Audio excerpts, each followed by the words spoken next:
Bonjour, bienvenue à votre toute première capsule nerveuse. Aujourd'hui, on s'attarde à l'unité de base de notre système nerveux, les neurones. Je vous invite à prendre un crayon, sortir une feuille et prendre des notes. N'hésitez pas à faire pause ou recommencer des extraits si vous ne comprenez pas. Bonne découverte! En psychologie, c'est important de comprendre le système nerveux pour pouvoir bien s'expliquer les comportements et les processus mentaux des êtres humains.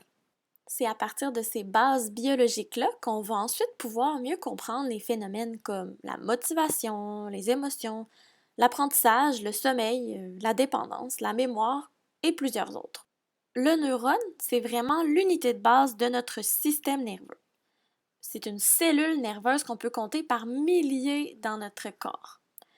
Elle permet de recevoir des signaux de la part des muscles, organes et autres neurones, de traiter les signaux puis d'émettre de nouveaux signaux en direction du neurone suivant. Pour bien ce faire, le neurone a besoin de ces trois principales structures. La première, c'est la dendrite. Les dendrites se situent à l'entrée du neurone. Ça ressemble un peu à des petites antennes. Elles vont recueillir les signaux, l'influx nerveux en fait qu'on appelle, de la part des neurones précédents. L'influx nerveux va ensuite se diriger dans le corps cellulaire. C'est le noyau de la cellule nerveuse. Elle compile les signaux, elle va décider si elle en génère de nouveau ou bien si elle arrête le circuit de l'influx nerveux.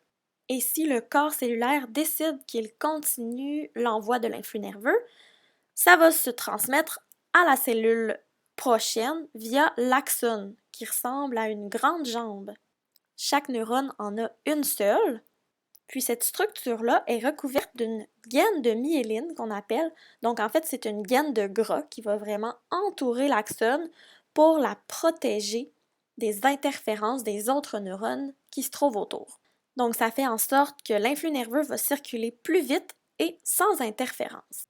Au bout de l'axone, on va finalement retrouver les boutons terminaux qui vont venir eux autres transmettre le message à la dendrite du neurone suivant.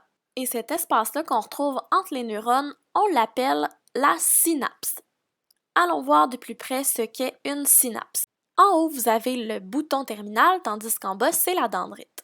L'influx nerveux, en se rendant là, va venir brasser les petites capsules qu'on voit qui sont remplies de neurotransmetteurs. Elles vont se rapprocher de la paroi pour venir libérer ces neurotransmetteurs-là vers l'autre dendrite.